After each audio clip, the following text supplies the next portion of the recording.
দিয়ে আমরা আলিদাকে সম্বর্ধনা দেব। তারপরে আলিদাকে আবার একটি 6x6 ফুটের মালা দিয়ে সম্বর্ধনা দেব।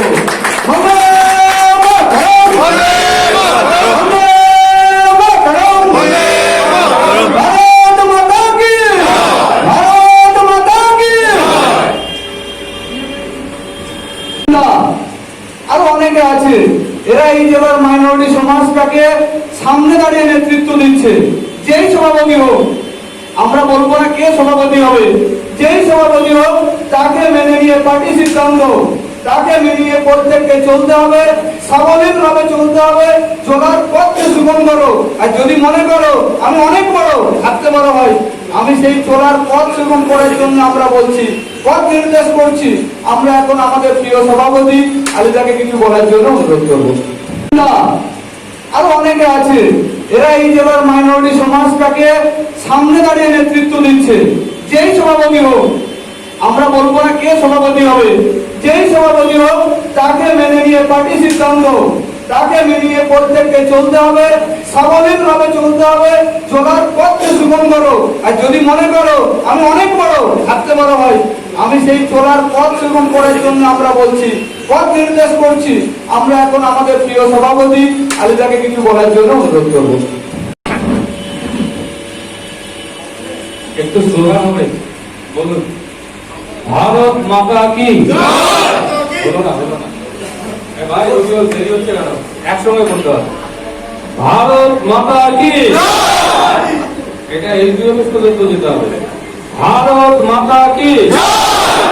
আগামীকাল আমাদের পশ্চিমবঙ্গ বাঁচাও এবং গণতন্ত্র বাঁচাও এই প্রোগ্রাম সারা বাংলা প্রত্যেকটা এনজিও অফিসে দুপুর 12টা থেকে বিকেল 5টা পর্যন্ত অবস্থান বিক্ষোভ হবে। আমাদের মঞ্চে উপস্থিত রয়েছেন আমার অভিভাবক তথা দীর্ঘদিনের সাথী, বহু আন্দোলনের সাক্ষী, আমাদের এই জেলার সভাপতি মাননীয় হরিকৃষ্ণ দত্ত মহাশয়, আমার ছোট ভাই যুব সেল পশ্চিমবঙ্গে আছে, তার রাজ্যের কনভেনার ভাই কৃত্রিক মন্ডল, পিছনে আমাদের এই জেলার সাধারণ সম্পাদক, আমার কলকাতা থেকে আসা রাজ্য কমিটির সদস্য ভাই মাসুদ, এবং আমার সফর সঙ্গে আছেন বিশিষ্ট সাংবাদিক তথা যুব সংঘের মুখ্য সাংবাদিক মাননীয় রক্তিমদা। রক্তিমবাবুকে উঠে দাঁড়াতে অনুরোধ করছি। রক্তিমবাবু, এই জেলার বিভিন্ন কার্যকর্তাগণ, সংখ্যালঘু ভাইরা, আমার সবাইকে জাতীয়তাবাদী অভিনন্দন, নমস্কার, সালাম জানিয়ে আমি আপনাদের সামনে দুই একটি কথা মাত্র বলতে চাই। যে কথা দিয়ে শুরু করেছিলাম, আগামীকাল দুপুর 12টার মধ্যে ক্যানিং সাব ডিভিশন এবং আমাদের এই বারুইপুর সাব ডিভিশনে এবং এই জেলার 11টার সময় যে প্রোগ্রাম রাখা হয়েছে মাননীয় দিলীপ ঘোষের নেতৃত্বে, সারা বাংলা জুড়ে আমরা অবস্থান বিক্ষোভ করব। এই অবস্থান বিক্ষোভ মানে গণতান্ত্রিক পদ্ধতিতে হবে, শান্তিপূর্ণ পরিবেশে হবে। তাই আপনাদের কাছে আমন্ত্রণ, সংখ্যালঘু ভাইদের কাছে আমি ব্যক্তিগতভাবে মোর্চা রাজ্য সভাপতির পক্ষ থেকে আমি অনুরোধ জানাচ্ছি, যে যেখানে থাকুন, যারা ক্যানিংয়ে আছেন ক্যানিংয়ে থাকবেন, বারুইপুর এলাকায় বারুইপুরিরা থাকবেন। এই 11টা থেকে 5টা পর্যন্ত এই অবস্থান কর্মসূচিতে আপনারা সকলেই অংশগ্রহণ করবেন, এই আবেদন আমি আপনাদের জানাচ্ছি। কেন? পশ্চিমবঙ্গ বাঁচাতে হবে। পশ্চিমবঙ্গের গণতন্ত্র বিপন্ন, গণতন্ত্রকে রক্ষা করতে হবে। আমরা আজকে মঞ্চ বেঁধেছিলাম, আর আগামীকালকের প্রোগ্রামের জন্য এটা সবাই করে। আমরা মঞ্চ বেঁধেছিলাম, আর মঞ্চ পরিকল্পিত ভাবে পুলিশ তার লোক ডেকে এনে মঞ্চটাকে ভেঙে দেওয়া হলো। আমরা তার প্রতিবাদ করেছি, সঙ্গে সঙ্গে রাজ্য সভাপতি মাননীয় দিলীপ ঘোষের সঙ্গে যোগাযোগ হয়েছে, সংগঠনের সাধারণ সম্পাদক সংগঠন সুব্রত চট্টোপাধ্যায়ের সঙ্গে যোগাযোগ হয়েছে। ওনারা হরিদাকে বলেছেন প্রতিবাদ করা দরকার। আর আমরা আমাদের সাধ্যমতো তাৎক্ষণিকভাবে উপস্থিত যত কর্মী ছিল তাদেরকে নিয়ে গিয়ে আমরা সেখানে রাস্তা অবরোধ করেছি। হরিদা তার সুবিস্তৃত বক্তব্যের মাধ্যমে আগামী কালকের বিবরণ এবং আজকের তাদের আচরণ এর উপরে বিস্তৃত ভাবে বলেছেন। সেই জন্য আপনারা আগামী কালকে এটা চ্যালেঞ্জ দেন, আগামী কালকের প্রোগ্রামে আপনারা ছাপিয়ে দিন এনটিওবি ছাপিয়ে একবারে রেল স্টেশন পর্যন্ত যেন মানুষ সেখানে যায় এরকম ব্যবস্থা আপনারা তৈরি করুন বন্ধুগণ। ভারতীয় জনতা পার্টি গণতন্ত্রকে বিশ্বাস করে। পশ্চিমবঙ্গের গণতন্ত্র বিপন্ন, আজকে মানুষের অধিকার নেই, কথা বলার স্বাধীনতা নেই, আমার আপনার ছেলে মেয়েরা স্কুলে কলেজে যাবে তার নিরাপত্তা নেই, মেয়েরা হাট বাজারে যাবে, আত্মীয় স্বজনের বাড়িতে যাবে, তাদের নিরাপত্তা নেই, যখন তখন তারা ধর্ষিত হচ্ছে, রাজনৈতিক খুন হচ্ছে, সারা বাংলা জুড়ে একটা অশান্তির বাতাবরণ, একটা রাজনৈতিক সন্ত্রাসের বাতাবরণ তৈরি হয়েছে। তাই গণতন্ত্র বিপন্ন বাংলায়। এই গণতন্ত্রকে রক্ষা করবে কে? 30 বছর কংগ্রেস রক্ষা করতে পারেনি, তারা আমতলা জামতলা করেছিল। 72 সাল থেকে 77 সালে আমরা দেখেছিলাম সিদ্ধার্থ শঙ্কর রায়ের রাজত্বকালে সারা বাংলা জুড়ে 5000 মানুষ খুন হয়েছিল কংগ্রেসের অপকর্মের জন্য। আমরা লক্ষ্য করলাম 77 থেকে 2011 সাল পর্যন্ত জ্যোতি বসু এবং বুদ্ধদেব ভট্টাচার্যের সময়কালের মধ্য দিয়ে সারা বাংলা জুড়ে গণতান্ত্রিক পরিবেশ ধ্বংস হয়েছিল। 19,000 সাধারণ মানুষ খুন হয়েছে, রাজনৈতিক দলের মানুষ খুন হয়েছে, কর্মীরা খুন হয়েছে কংগ্রেসের রাজত্বকালে। আজ আমাদের এই পশ্চিমবঙ্গের তৃণমূল কংগ্রেসের 10 বছর চলছে, আর 6 মাস পরে 10 বছর সম্পন্ন হবে। এই 10 বছরের সময়কালের মধ্য দিয়ে আমরা লক্ষ্য করলাম ইতিমধ্যে প্রায় 2000 মানুষ প্রত্যক্ষ পরোক্ষভাবে খুন হয়েছে। আমাদের ভারতীয় জনতা পার্টির কর্মী গত পঞ্চায়েত ইলেকশন থেকে শুরু করে আজ পর্যন্ত 107 জন কর্মী আমাদের খুন হয়েছে বিজেপি, আর তার মধ্যে মুসলিম ভাইরা রয়েছে প্রায় 9 জন। আজকে তাদেরকে খুন করে দেওয়া হয়েছে। কদিন আগে আপনারা দেখলেন এই তো আমাদের মেদিনীপুরের কাঁথিতে আমরা লক্ষ্য করলাম শেখ লিয়াকত আলী, তাকে বিজেপি করবার অপরাধে তাকে খুন করে দেওয়া হলো। আমরা লক্ষ্য করলাম বিজেপি পরিবারের মেয়ে, মাত্র 16 বছর বয়সটা মেয়ে, সে স্কুলে পড়ে 11-12-এ, আর তাকে তুলে নিয়ে গিয়ে আমরা দেখলাম 11 দিন ধরে তার উপর ধর্ষণ ধারাবাহিকভাবে করার পর তাকে খুন করে দিল তৃণমূলের নেতৃত্বরা।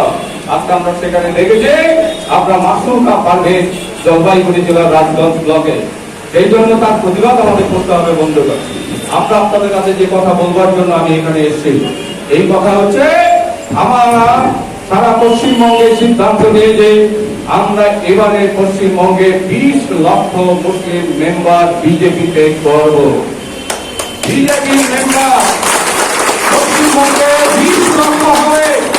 আর এই আমাদের দক্ষিণ 24 পরগনা, পূর্ব জেলা, মাননীয় হরিদা, এরা এই জেলাতে আমরা সিদ্ধান্ত নিয়েছি আমাদের মেম্বার হবে ন্যূনতম 50,000 মেম্বার। এই জেলা থেকে আমাদের করতে হবে বন্ধুগণ। কারণ হরিদা একটা কথাই বলেছেন যে 3টা বিধানসভা সিট আছে মুসলিম প্রভাবিত বিধানসভা, সেখানে যদি আমার মুসলিম ভাইরা যদি বিজেপিকে ভোট না দেয় তাহলে আমরা কিন্তু জিততে পারবো না। আমাদের সমর্থন না থাকলে বিজেপি জিতবে না। তাহলে সারা পশ্চিমবঙ্গ জুড়ে ভারতীয় জনতা পার্টির সরকার হবে 2021 সালে। আমরা লক্ষ্য করবো আমাদের ক্যানিংয়ের প্রত্যেকটা বিধানসভা থেকে আমাদের বিজেপি এমএলএ আমরা যদি নির্বাচিত করতে না পারি তাহলে সব জায়গায় বিজেপি হবে। আমার ওই বারুইপুরের বাউন্ডারিতে বিজেপির অস্তিত্ব থাকবে না, এটা হতে পারবে না। তাই আমরা আপনাদের কাছে আবেদন জানাতে চাই, একদিকে যেমন সদস্য সংগ্রহ অভিযান চলবে, অপরদিকে রাজনৈতিক কর্মসূচি চলবে, আন্দোলন চলবে। ভারতীয় জনতার সংখ্যালঘু মোর্চা ভারতীয় জনতা পার্টির হরিদার পাশে এসে দাঁড়িয়ে আমরা হরিদার হাতকে শক্তিশালী করতে চাই। এখানে প্রত্যেকটা বিধানসভায় যদি আমরা বিজেপির প্রার্থীকে নির্বাচিত করতে পারি তার প্রতিজ্ঞা আজকে আমাদের এখান থেকে নিতে হবে, যে নাম্বারটা দিয়ে আমাদের মেম্বার করতে হবে। নাম্বারটা বলছি বন্ধুরা, 9727294294। যাদের নাম্বার মনে নেই বা যারা জানেন না, দয়া করে মোবাইল থাকলে বের করে সঙ্গে সঙ্গে এই নাম্বারে মিস কলটা দিন। 9727294294 9727-294 এবং 294 এই নাম্বারে আপনারা মিস কল দেবেন। আপনার বাড়িতে একটা মোবাইল রয়েছে কিন্তু বাড়িতে 4 জন ভোটার আছেন, সেক্ষেত্রে কি হবে, একটা মোবাইলে একজনে মাত্র মেম্বার হবে। কিন্তু বাকি যে তিনজন রয়ে গেল, বাকি তিনজন পরিবারের সদস্যকে আপনি এরকম সাদা খাতায় তাদের নাম লিখুন, তাদের আপনার বয়স লিখুন, আর বুথের নাম লিখুন। মোবাইল নম্বর তো নেই, ওই বাড়ির গার্জিয়ানের মোবাইল নম্বর পাশে লিখুন, আর অটোমেটিক তারা মেম্বার হয়ে যাবে। কেন? দিল্লির থেকে এই নাম আমরা পাঠাবো কম্পিউটারে লোড করে, আর দিল্লির থেকে আমাদের নাম্বার দেবে, সেই নাম্বার হবে, সেইভাবে সে মেম্বার হবে। তাহলে তো আমাদের অসুবিধা নেই। এক বাড়িতে 5 জন থাকলে আমরা 5 জন সদস্য করতে পারি। এই জন্য প্রত্যেক বুথের কার্যকর্তা যারা রয়েছেন এই কাজটা করতে হবে। দল বেঁধে কিন্তু যাওয়া যাবে না, এটা মনে রাখবে। আপনি যে বুথে থাকে সেই বুথের 2 জন বিজেপি কর্মীকে সঙ্গে নিয়ে আপনার পাড়াতে গিয়ে মেম্বার করবে। 2 জন যাবেন, কারণ করোনা সংক্রান্ত ব্যাপারে যাওয়া নিষেধ রয়েছে। সেই জন্য 2 জন বাড়ির ভিতরে যাবেন, বাকি 4-5 জন রাস্তাতে থাকবেন, সে মেম্বারশিপ করে আসবে। এইভাবে আপনারা মেম্বারটা করবেন। দাসপাড়ায় বলুন, পালপাড়ায় বলুন, মুসলিম পাড়ায় বলুন, মোল্লা পাড়ায় বলুন, সরকার পাড়ায় বলুন, মন্ডল পাড়ায় বলুন, এইভাবে সব পাড়া আপনাদের কভার করতে হবে। একটা টাইম দেওয়া থাকবে, ওই টাইমের মধ্যে অর্থাৎ 7 দিন একটা সময় ধার্য করা থাকবে। এই 7 দিনের মধ্যে আপনার বুথে 200 বা 250 মেম্বারশিপ বা 300 মেম্বারশিপ, সেটা আপনাদের সফল করতে হবে। আমার মুসলিম ভাইরা এখানে রয়েছে, কমসে কম প্রায় 4 থেকে 500 মুসলিম বুথ রয়েছে। সমস্তরাই মুসলিম সেখানে বসবাস করে, অন্য সম্প্রদায়ের লোক সেখানে কম। তাই মুসলিম ভাইদের দায়িত্ব নিয়ে এই মেম্বারশিপটা করতে হবে। বন্ধুগণ, আমরা ভারতীয় জনতা পার্টির পক্ষ থেকে আমরা এসেছি, আমরা 20 লক্ষ মেম্বারের উপরে মুসলিমরা ভোটার। 50% মুর্শিদাবাদ, যে কোনো একটা বিধানসভার নাম বলুন, রেজিনগরে যাবেন, 90% মুসলিম ভোটার। আপনি জলঙ্গিতে যাবেন, 95% মুসলিম ভোটার। আপনারা জঙ্গলে যাবেন, 83% মুসলিম ভোটার। আপনারা যে কোনো জায়গায় যাবেন মুর্শিদাবাদে, সেখানে মুসলিম ভোটার সবচেয়ে বেশি, অথচ সেখানে 22টা ভোটার বিধানসভা রয়েছে। মালদায় রয়েছে, উত্তর দিনাজপুরে রয়েছে, আমাদের দক্ষিণ 24 পরগনা পশ্চিমে রয়েছে, পূর্বে রয়েছে, ডায়মন্ড হারবারে রয়েছে, বীরভূমে রয়েছে, মেদিনীপুরে রয়েছে। এরকম মুসলিম বিধানসভা সিট 41টা আছে, যেখানে আমরা 50% উপরে ভোটার। তাই সেখানে আমরা সিদ্ধান্ত নিয়েছি আমরা মেম্বারশিপ করব। আমরা সেখানে মেম্বার করব, আমরা সেখানে বিজেপি প্রার্থী দেব, এবং বিজেপি প্রার্থীকে আমরা জিতিয়ে নিয়ে আসবো। এই দায়িত্ব সংখ্যালঘু ভোটারদের দায়িত্ব নিতে হবে। বন্ধুগণ, সেই পরিবেশ তৈরি হচ্ছে। হাজার হাজার মেম্বার হয়েছে, ইতিমধ্যে 50,000 মেম্বার আজ থেকে 4 দিন আগে সমাপ্ত হয়েছে। 4 দিনের মধ্যে সারা রাজ্যে যদি আমি হিসাব করি, আমি আগামী রবিবারে সেই তথ্য পেয়ে যাব। আমরা কত মেম্বার 7 দিনে করলাম, তার একটা খতিয়ানও আমরা পেয়ে যাব। আশা করি 60,000 ইতিমধ্যে ক্রস হয়েছে। এই আভাস আপনাদের কাছে দিতে চাই। বন্ধুগণ, আমরা ভারতীয় জনতা পার্টির পক্ষ থেকে মেম্বারশিপ যেমন করব, সেরকম আমাদের কিছু আন্দোলন কর্মসূচি আমাদের নিতে হবে। আমরা গাড়িতে আসছিল, আমার সাংবাদিক বন্ধু আমাকে প্রশ্ন করেছিল কিছুদিন আগে, আমাদের এই রাজ্যের বেঙ্গল ইমাম ফাউন্ডেশন বলে একটা সংগঠন, জানি না ভুয়া সংগঠন কিনা, জানি না মমতার পক্ষ থেকে সেই সংগঠনকে তৈরি করা হয়েছিল কিনা। ইমাম ফাউন্ডেশন ঘোষণা করে যে যারা মুসলমান বিজেপি পার্টি করে তাদের নাকি বিজেপি করবে, তাদের নাকি সমাজে থাকতে দেওয়া হবে না, তারা নাকি মুসলমানই না, তারা নাকি কাফের। তাহলে বন্ধু, আমরা আপনাদের কাছে বলতে চাই, এই বাংলায় 4 লক্ষ মুসলমান ভাইরা বিজেপি করে, এই বাংলায় আগামী দিনে 20 লক্ষ মেম্বার বিজেপির হবে মুসলিম। সারা ভারতবর্ষ জুড়ে ইতিমধ্যে প্রায় 25 লক্ষ মুসলমান বিজেপি পার্টি করে। তাহলে বলুন, বেঙ্গল ইমাম ফাউন্ডেশন যে ফতোয়া জারি করেছে মুসলমানরা বিজেপি পার্টি করতে পারবে না, তাহলে তারা কি ফতোয়া দিতে চায়? তারা ফতোয়া দিতে চায় মুসলমানরা তৃণমূল করুন, মুসলমানরা কংগ্রেস সিপিএম করুন, কোনো আপত্তি নাই। তাহলে কোন হাদিসে রয়েছে সেই বাণী, কোন হাদিসে সেই কথাগুলো বলা হয়েছে মুসলমানরা বিজেপি করতে পারবে না? যে হাদিস যে সময় তৈরি হয়েছিল সেই সময় কি বিজেপির জন্ম হয়েছিল? তা তো হয়নি। তাহলে ইমামরা কোন নিরিখে সেই ফতোয়া জারি করেছে? ইমামদের কাছে আমরা প্রশ্ন করতে চাই। কারণ ইমামরা মমতা বন্দ্যোপাধ্যায়ের ধুন খেয়েছে, তাই তাদের ধুন গাইতেই হবে। ওই মমতা বন্দ্যোপাধ্যায়ের নবান্নের যে নির্দেশ, সেই নির্দেশ ইমামকে কার্যকারী করতে হবে, তা নাহলে ইমামের বেতন বন্ধ হয়ে যাবে 2,500 টাকা। আমরা ভারতীয় জনতা পার্টি এই জাতীয় ফতোয়ার তীব্র নিন্দা করি। এটা নয়, নবী সাহেব নবীজি তিনি পরিষ্কার করে বলেছেন, আপনি যে দেশে জন্মগ্রহণ করেছেন সেই দেশকে আপনি মায়ের মতন ভালোবাসুন। নবীজি নিজে আপনারা জানেন মক্কা থেকে মদিনা গেছে, আবার মক্কায় তিনি ফিরে এসে নিজের জন্মভূমিতে ছিলেন। ভারতীয় জনতা পার্টি সেই কথাই বলে, আমার ভারতবর্ষে বসবাসকারী 20 কোটি মুসলিম আমার ভারতবর্ষের নাগরিক। মোদীজি বলেছে তারা ভারত মায়ের সন্তান, তারা ভারতবর্ষের নাগরিক, তাদের আর কোথাও যাওয়ার বিষয় নেই। তারা ভারতবর্ষে ছিল, ভারতবর্ষে আছে এবং ভারতবর্ষে আগামী 1000 বছর পর্যন্ত ভারতবর্ষেই থাকবে। ভারতবর্ষের কোন মুসলমানকে, ভারতীয় মুসলমানকে কোথাও যাওয়ার কোনো বিষয় নেই বন্ধুগণ। মোদীজি বলেছে, আমার দেশের প্রধানমন্ত্রী বলেছেন, আমার দল বলেছে, জেপি নাড্ডা বলেছে, আমার রাজ্য এর আগে যে সভাপতি ছিল আমাদের স্বরাষ্ট্রমন্ত্রী অমিত শাহজি, তিনি বলেছেন, আডবাণী বলেছেন, বাজপেয়ী বলেছেন, বিজেপি দল প্রতিষ্ঠার পর থেকে একই কথা আমরা বলে আসছি। আমরা ভারতীয় জনতা পার্টি মানে হিন্দু, মুসলিম, বৌদ্ধ, খ্রিস্টান সমস্ত সম্প্রদায়ের মানুষকে নিয়েই আমাদের দল, আর সবাইকে নিয়ে আমাদের চলতে হবে বলে বিজেপিতে মুসলিম সংগঠন একটা স্থাপন করা হয়েছে, যার নাম মাইনরিটি মোর্চা। 1980 সাল থেকে তৈরি হয়েছে বন্ধুগণ। আজ থেকে 40 বছর ধরে এই সংগঠন রয়েছে বন্ধুগণ। আমি আজকে এই সংগঠনের দায়িত্বে রয়েছে। এই সংগঠনের প্রথম দায়িত্ব ছিল রাহাত হোসেন জাহিদ বাজপুর, অর্থাৎ খিদিরপুরে তার বাড়ি। তিনি আজও রয়েছেন বেঁচে। আমরা রাহাত হোসেনকে প্রণাম জানাই, রাহাত হোসেনকে সালাম জানাই, কারণ তিনি দলের প্রথম খুঁটি হিসাবে তিনি প্রতিষ্ঠা করেছেন বিজেপিকে বন্ধুগণ। যে কয়েকজন বিজেপি নেতা ছিল তার মধ্যে রাহাত হোসেন 1 নম্বর ছিল বন্ধুগণ। ভারতীয় জনতা পার্টি আমরা সেই কথাই বলতে চাই। সেই জন্য আপনাদের ভয়ের কোনো কারণ নেই। এই ইমামের ফতোয়া তারা নিজেরাই প্রত্যাহার করে নেবে। আমরা তার বিরোধিতা করে যাই। আমরা বলে যাই যে রাজনৈতিক দল করার অধিকার প্রত্যেকটা মানুষের আছে। CPM, Congress, Trinamool, BJP, SUC, যে কোনো দল আপনাদের করার অধিকার রয়েছে। এই স্বাধীনতা ভারতবর্ষের গণতন্ত্রে রয়েছে, এই স্বাধীনতা ভারতবর্ষের সংবিধানে রয়েছে। কেউ অপহরণ এটাকে হরণ করতে পারবে না বন্ধুগণ। যেরকম ধর্মাচরণ করার অধিকার রয়েছে আপনাদের। সারা ভারতবর্ষে কত মনি ঋষি রয়েছে, কত ধর্মগ্রন্থ রয়েছে, কত ধর্ম রয়েছে, সবাই তারা ধর্মাচরণ করছে। এখানে আমাদের পীর সাহেবরা রয়েছে, আমাদের এখানে ইমামরা রয়েছে, মৌলবীরা রয়েছে, আবার হিন্দুদের মধ্যে অনেক বাবা রয়েছে, অনেক সাধু রয়েছে, অনেক পীঠস্থান রয়েছে। সমস্ত পীঠস্থান, সমস্ত ধর্ম তারা নিজের নিজের ধর্মের প্রচার করবে, তারা রাজনীতিতে আসবে না। আমার মুসলিম ধর্মের যারা রয়েছি, আমরা মুসলিম ধর্মের প্রচার করব। আমি আলী হোসেন, আমি যখন নামাজ হবে তখন নামাজ পড়তে যাব, 5 ওয়াক্ত নামাজ পড়বো, রোজা করবো, কলেমা পড়বো, যাকাত দেবো, হজ করবো। এটা আমার নৈতিক অধিকার, এটা আমার ধর্মীয় অধিকার। এটা বিজেপি বাধা দিতে পারবে না।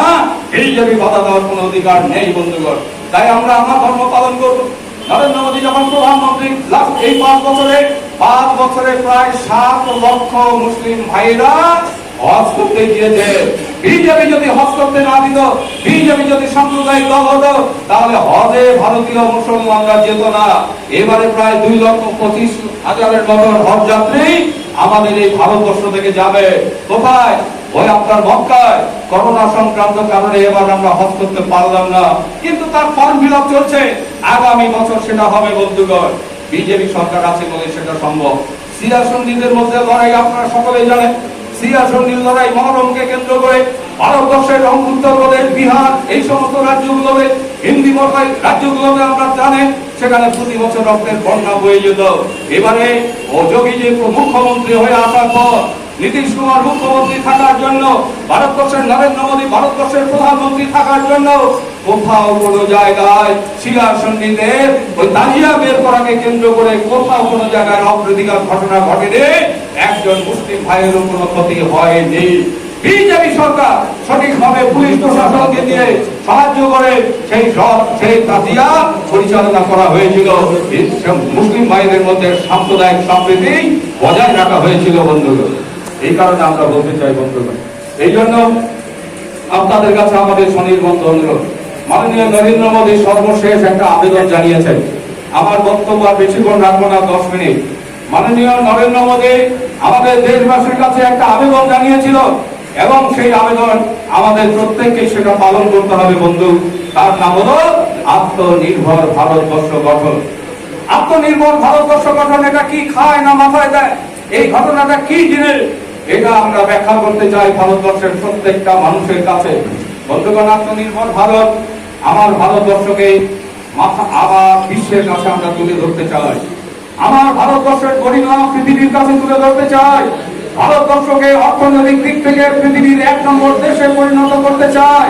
আমার ভারতবর্ষকে সব দিক থেকে আমরা যেন পৃথিবীর শ্রেষ্ঠ দেশ হিসাবে আত্মপ্রকাশ করতে পারি, এই প্রতিজ্ঞা নরেন্দ্র মোদী নিয়েছে।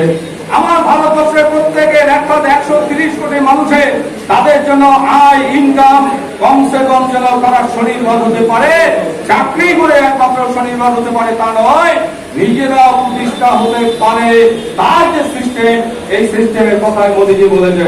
যে গরিব মানুষরা আজকে হকার হিসাবে কাজ করছে, যে গরিব মানুষরা রাস্তাতে হকার হিসাবে দোকান দিচ্ছে, নরেন্দ্র মোদী তাকে বলেছে আপনি লোন পাবেন, আপনি লোন পাবেন, লোন পেয়ে আপনার পুঁজি 500 টাকা আপনাকে দিয়ে দেওয়া হবে তার 20 গুণ টাকা, আর 20 গুণ টাকা পাওয়ার পর আপনার ব্যবসাকে প্রতিষ্ঠা করতে পারবেন।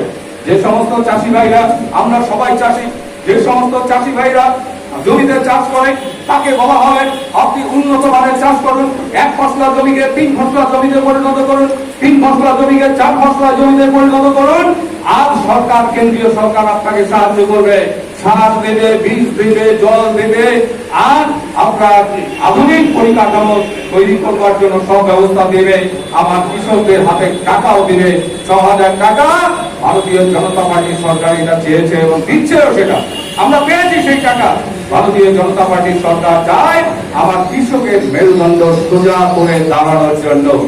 আমার কৃষক যদি 1 ফসলা জমিকে 3 ফসলা জমিতে পরিণত করতে পারে, আমার কৃষক ভাইটার আর কোনো অভাব থাকবে না, কৃষক ভাইটার ছেলে মেয়েরা পড়াশোনা করবে, আর কৃষক ভাইটার ছেলে মেয়েরা যদি উপযুক্ত হয় তাহলে তার কর্মসংস্থানের ব্যবস্থা নরেন্দ্র মোদী করে রেখেছে। সেই জন্য আমরা বলতে চাই আত্মনির্ভর ভারত। যে সমস্ত শিল্প কলকারখানাগুলো বন্ধ হয়ে আছে আপনাদের গ্রাম অঞ্চলে সব জায়গাতে, নরেন্দ্র মোদী বলেছে কেন বন্ধ হলো, কোন কারণে বন্ধ হলো, কিসের আন্দোলনের পরে বন্ধ হলো, আসলে মালিকের টাকা আছে কিনা, আসলে মালিকের লস হচ্ছে কিনা, সেটা পর্যালোচনা করার পর ওই সমস্ত মালিককে আমরা টাকা দেবো, কেন্দ্রীয় সরকার টাকা দেবে। যার 1 কোটি টাকা লাগে তাকে 1 কোটি টাকা, যার 100 কোটি টাকা লাগে তাকে 100 কোটি টাকা দিয়ে আবার ভারতবর্ষকে আমরা গঠন করতে চাই, অর্থাৎ সেখানে শ্রমিকদের নিয়োগ আমরা করতে চাই। আমরা কলকাতায় যাই, হুগলির দুধারে আমরা লক্ষ্য করেছি, হুগলি নদীর দুধারে যে কলকারখানাগুলো রয়েছে, চটকল, পাটকল, বিভিন্ন ধরনের কলকারখানা রয়েছে বন্ধ। এই বন্ধ কলকারখানা খুলবার জন্য নরেন্দ্র মোদী তার জন্য টাকা স্যাংশন করেছেন, এই টাকা কার্যকরী হবে। আমার ভারতবর্ষের প্রত্যেকটা গরিব মানুষদের জন্য যারা এখনো আবাস পৌঁছায় নেই, বাড়ি পৌঁছায় নেই, 2022 সালের মধ্যে প্রত্যেকটা ভারতবর্ষের প্রত্যেকটা গরিব মানুষের বাড়িতে পাকা বাড়ি পৌঁছে যাবে। ইতিমধ্যে এবছরে কিন্তু লিস্ট চলে এসছে, আপনারা ভিডিও অফিসে খবর নেবেন, পাকা বাড়ির তালিকা প্রধানমন্ত্রীর ঘর ভিডিও অফিসগুলোতে এসে গেছে, নাম এসে গেছে। আগামী দিনে সেই তালিকা ধরে ধরে পাকা বাড়ি করে দেওয়া হবে। ভারতীয় জনতা পার্টির সরকার বলেছে ভারতবর্ষে একটা বাড়ি থাকবে না যে বাড়ি কাঁচা রয়েছে, সব বাড়িতে পাকায় পরিণত করা হবে। ভারতীয় জনতা পার্টির সরকার বলেছে শিল্প হবে, কলকারখানা হবে, ব্যবসা হবে, বাণিজ্য হবে, কৃষকের উৎপাদিত পণ্য বাজারে আসবে, তার জন্য রাস্তা, গ্রামের প্রত্যেকটা রাস্তায় পাকা রাস্তায় পরিণত হবে। প্রত্যেকের বাড়িতে যাওয়ার জন্য যে রাস্তা, সেটা সংযোগকারী রাস্তা তৈরি করা হবে। পানীয় জলের ব্যবস্থা ভারতবর্ষের প্রত্যেকটা বাড়িতে তৈরি করা হবে। নরেন্দ্র মোদী এই শপথ দিয়েছেন বন্ধুগণ, এটাই হলো আত্মনির্ভর ভারত। আমরা এই আত্মনির্ভর ভারতের একজন সৈনিক। আমাদের গ্রামের মধ্যে যে শিল্পটি রয়েছে, আমাদের গ্রামের মধ্যে যে মেধা ছাত্রটি রয়েছে, তাকে আমরা উৎসাহ দিতে চাই। যে কলকারখানাটা রয়েছে, সেই কলকারখানার ওই লুঙ্গি বলুন, কলকারখানার ওই তাঁতের শাড়ি বলুন, যে সমস্ত জিনিস উৎপাদন হয়, সেই উৎপাদিত দ্রব্যকে আমরা কিনে নিতে চাই। আমরা কিনবো, কেন্দ্রীয় সরকার কিনবে, তার বাজার তৈরি করা হবে আত্মনির্ভর ভারতের একটা অঙ্গ হিসাবে। কেন আমরা সেটা কিনবো? এই কারণে কিনবো, ওই চীনের দ্রব্য আমরা কিনবো না, আমরা রাশিয়া, জাপানের দ্রব্য আমরা কিনবো না, আমরা ইংল্যান্ডের দ্রব্য আমরা কিনবো না। আমাদের ভারতীয়দের যে শিল্প, সেই শিল্পই আমরা ব্যবহার করব, স্বদেশী শিল্প। এই শিল্পকে নিয়ে আমরা এগিয়ে যাব বন্ধুগণ। সেই জন্য লোকাল যারা রয়েছে তাদের প্রচার আমাদের করতে হবে। যারা লোকাল যারা রয়েছে তাদেরকে সম্মানিত করবার জন্য ফুলের মালা, ফুলের তোড়া তাকে দিতে হবে, কারণ সে আবশ্যক কৃষক, তাকে আমরা সম্মানিত করতে চাই। যে খলিফারা রয়েছে, যে শিল্পীরা রয়েছে, বিড়ি শিল্পীরা রয়েছে, তাদেরকে সম্বর্ধনা আমরা দেব, তাদেরকে কাজের উৎসাহ আমরা দেব। এটাই হলো আত্মনির্ভর ভারত। মোদীজি বলেছেন, আমার ভারতবর্ষে 130 কোটি মানুষকে আমি আত্মনির্ভর করতে চাই। তার মধ্যে 25 কোটি মানুষ হলো মুসলমান। আমাদের ভারতবর্ষে এই 25 কোটি দেশ চালু করে আমেরিকার রাষ্ট্রপতি মেডিসন কর্নারে নরেন্দ্র মোদীকে স্বাগত করেছেন। আজকে আমেরিকা ভারতবর্ষকে মেনে নিয়েছেন বন্ধুত্ব হিসাবে। কিসের কারণে? 125 কোটি 30 কোটি মানুষ আমরা যে নরেন্দ্র মোদীর পাশে আছি, সেই কারণে আমেরিকা মেনে নিয়েছে আমাদের। আর রাশিয়া বলুন, জাপান বলুন, চীন বলুন, আজকে ইংল্যান্ড বলুন, পৃথিবীর প্রায় 100টা দেশ নরেন্দ্র মোদীকে আজকে মেনে নিয়েছে। তাই ভারতবর্ষের মান সম্মান আমরা পৃথিবীর কাছে তুলে ধরতে পেরেছি। কবি এক সময় কল্পনা করেছিল, তার কবিতা আজও রয়েছে। তিনি বলেছেন, কবি যে বড় বড় বড় সবে শতজিরা বেনু রবে, ভারত আমার জগৎ সভায় শ্রেষ্ঠ আসন হবে, আমার ভারতবর্ষ পৃথিবীর কাছে শ্রেষ্ঠ হবে। আজকে কিভাবে হবে? এক সময় ভারতবর্ষ শ্রেষ্ঠ ছিল। মৌর্য যুগ যখন ছিল, গুপ্ত যুগ যখন ছিল, অশোকের রাজত্ব যখন ছিল, ইতিহাসে ভারতবর্ষ পৃথিবীর কাছে 1 নম্বর দেশ ছিল। মহেঞ্জোদারো সভ্যতা, সিন্ধু সভ্যতা ভারতবর্ষের স্বাক্ষর গ্রহণ করে পৃথিবীর সব থেকে প্রাচীনতম সভ্যতা আমাদের ভারতীয় সভ্যতা। তাই বন্ধুগণ, ভারতবর্ষ এক সময় পৃথিবীকে পরিচালিত করত। আমরা দেখেছি সাগর পথে, ওই আপনার চাঁদ সরোবর থেকে শুরু করে আমরা দেখেছি ওই সময় জাহাজ নিয়ে ভারতবর্ষের বাইরে পৃথিবীর সব দেশে চাঁদ সদাগরের মতন আমাদের একজন ব্যবসায়ী, সে ইতিহাস খ্যাত হয়ে গেছে, পৃথিবীকে শাসন করেছিল আমাদের ব্যবসায়ী মহল। সেই জন্য আমরা বলতে চাই, ভারতবর্ষ সেই যুগে পৃথিবীর 1 নম্বর ছিল, আমার 1 নম্বরে পরিণত হবে কবির কল্পনা। আর সেই কল্পনা সফল হতে চলছে নরেন্দ্র মোদী রাজত্বকাল থেকে। নরেন্দ্র মোদী যখন থেকে ভারতবর্ষের প্রধানমন্ত্রী হয়েছে, আর তখন থেকে ভারতবর্ষের প্রগতি এগোচ্ছে। ভারতবর্ষ আজকে বিশ্বের 4 নম্বর শক্তিশালী পরমাণু দেশ, ভারতবর্ষের পৃথিবীর 4 নম্বর শক্তিশালী আর্থিক দেশ, ভারতবর্ষের পৃথিবীর 1 নম্বর পরিণত হতে যাচ্ছে প্রতিরক্ষা বিভাগের ক্ষেত্রে। তাই বন্ধুগণ, আসুন আমরা এই ভারতবর্ষে জন্মগ্রহণ করে আমরা গর্ব অনুভব করি, নরেন্দ্র মোদীর পাশে এসে দাঁড়াই, বিজেপির পাশে এসে দাঁড়াই। বন্ধুগণ, আপনারা গ্রামে যাবেন, গ্রামে গিয়ে ভারতীয় জনতা পার্টির কথা বলুন। এই লোকসভা বিধানসভা নির্বাচন আসন্ন, এই বিধানসভা নির্বাচনে আমরা যেন সবাই এই বারুইপুরের এলাকা অর্থাৎ দক্ষিণ 24 পরগনা পূর্ব জেলা যে কটা বিধানসভা রয়েছে, সব কটা বিধানসভা থেকে যেন আমরা প্রতিনিধি নির্বাচিত করতে পারি। এই বিধানসভা থেকে, এই বারুইপুর জেলা থেকে কমসে কম 3 জন যেন রাজ্যের মন্ত্রী আমরা এখানে দেখতে পাই। সেই ব্যবস্থা আপনাদের সবাইকে ধন্যবাদ জানিয়ে আপনারা আমার কাছে এসেছেন, আপনাদেরকে হাজারো সালাম জানাচ্ছি। যখন আন্দোলন হবে আপনারা যাবেন। আগামী 10 তারিখ রাজ্য অফিসে আমাদের রাজ্যের যত মাইনরিটি লোক আছে, বিভিন্ন দল থেকে যারা আমাদের দলে যোগদান করবে, তারা 10 তারিখে আসবেন।